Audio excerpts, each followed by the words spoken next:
quatrième question, c'est permettre à l'élève d'être en situation de réussite. Alors, il y a beaucoup de choses que vous savez pertinemment, mais je vais quand même revenir dessus, parce qu'il me semble que c'est important de développer un petit peu.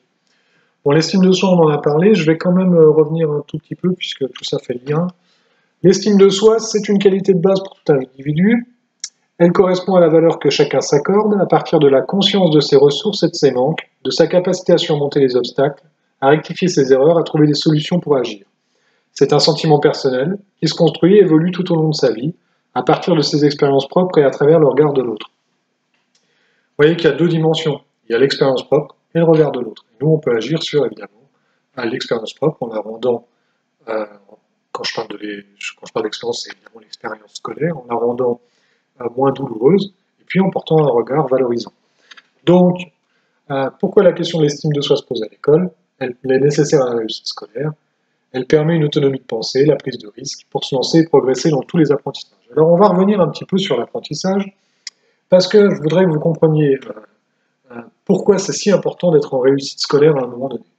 Et pourquoi on a intérêt à vraiment retravailler ça chez les élèves qui sont les nôtres, parce que y a vraiment eu un impact qui a pu s'installer avec des effets extrêmement nocifs. Je vais m'appuyer sur une diapositive qu'on utilisait avec Christophe Luxembourger lors des conférences qu'on faisait ensemble. Vous allez voir que qu'est-ce qui se passe en cas de situation d'échec répété en classe? Quand ça s'installe, vous l'avez sûrement vu, ça ne fait pas de mal d'en parler. Il y a toujours un moment de déséquilibre dans l'apprentissage. Quand vous apprenez quelque chose, il y a un moment assez insécurisant, parce que, pourquoi?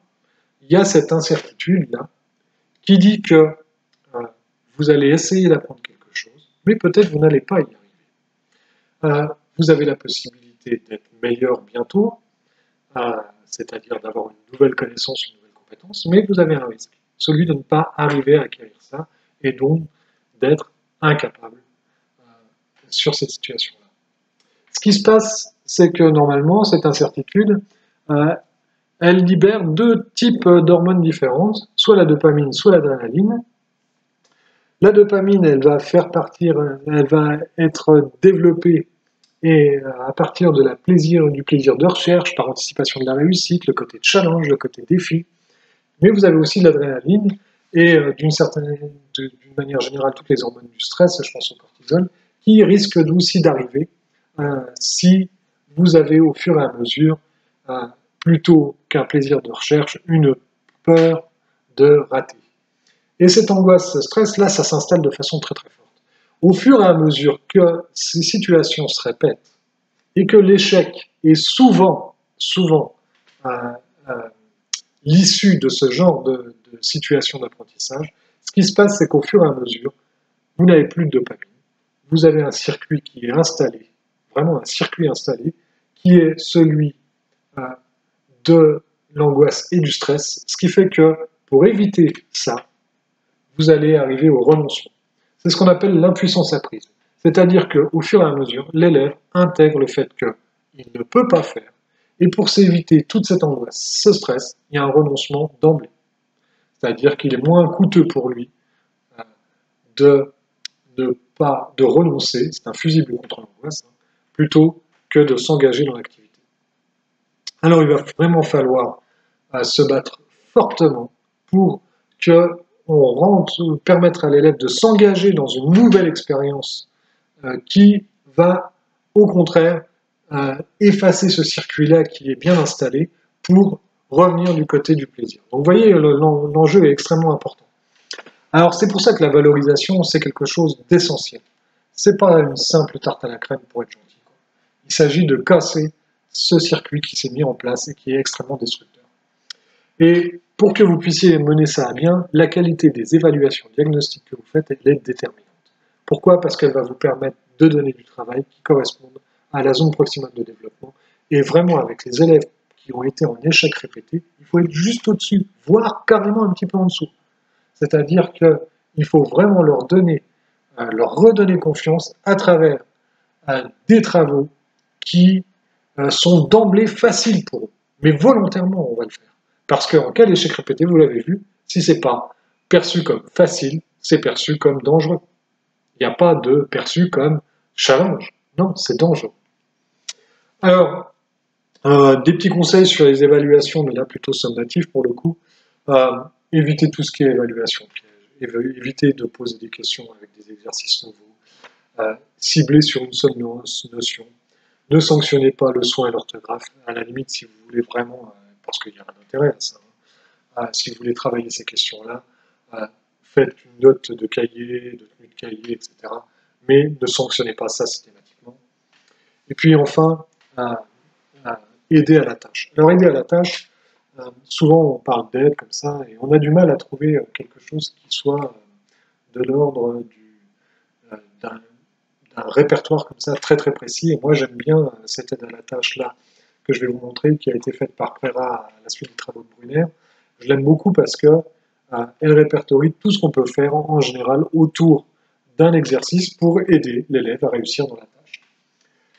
On peut proposer des exercices de difficulté différentes. C'est le principe de hiérarchie. Eh bien, vous n'êtes pas obligé de différencier en ayant 10 travaux pour 10 élèves ou 15 travaux pour 15 élèves. Simplement, vous pouvez avoir le même travail avec 2 types de difficultés différentes. Moi, je pratiquais comme ça ma pédagogie différenciée, entre guillemets.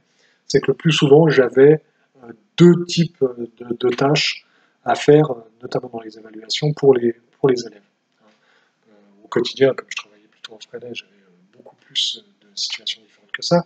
Mais pour les évaluations, en général, pour des choses qu'on avait travaillées sur des cours plus magistraux, j'avais en général 2 types d'évaluations différentes.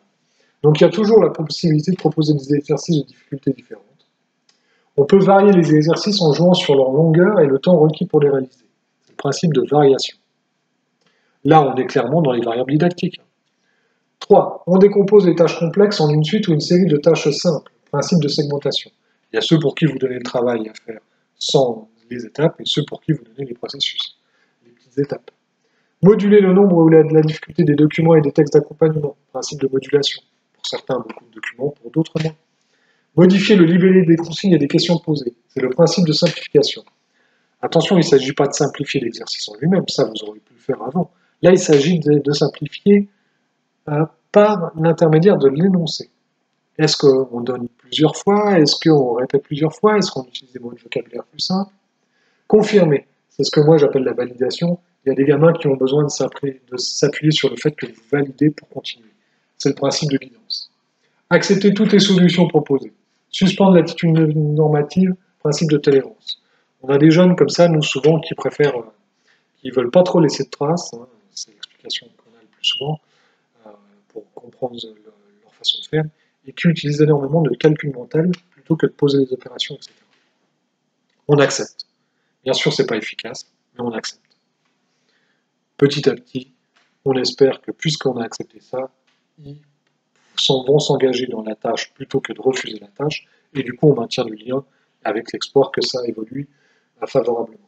Dispenser des soutiens ponctuels en donnant une piste, un conseil, suggérer un début de réponse, un indice. Là c'est le principe d'aide, c'est vraiment le petit coup de pouce. Signaler les caractéristiques déterminantes de la tâche, principe de structuration. On donne les éléments sur lesquels il faut faire attention.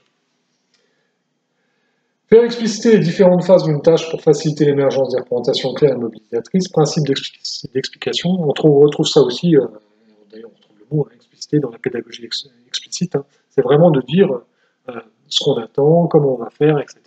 pour permettre aussi une métacognition autour de ça.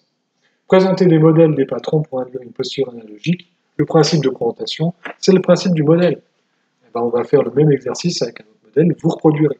Évidemment, c'est structuré de façon à ce que chaque fois, on entre dans une aide, j'ai envie de dire, plus conséquente. Et la dernière aide, justement, après le modèle, c'est faire à la place. On a la possibilité de faire à la place.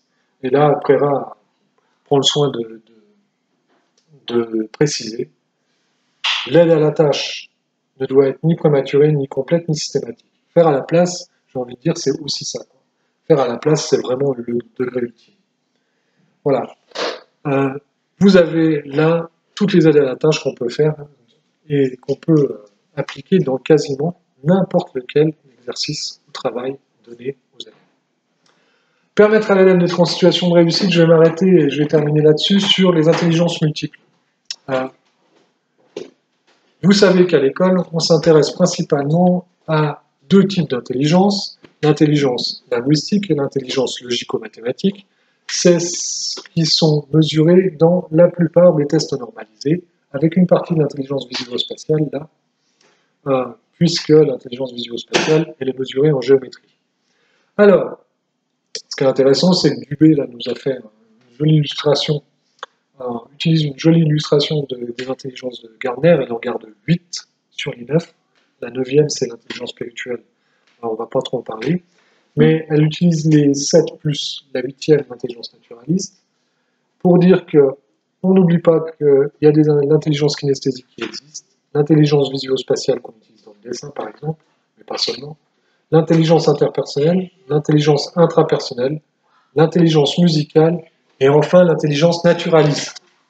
Alors, ce qui est intéressant quand même de se rendre compte, c'est que vous avez moyen de valoriser les élèves à travers ces intelligences-là, et c'est une bonne introduction à la suite, puisque je vous en reparlerai, de l'intelligence émotionnelle.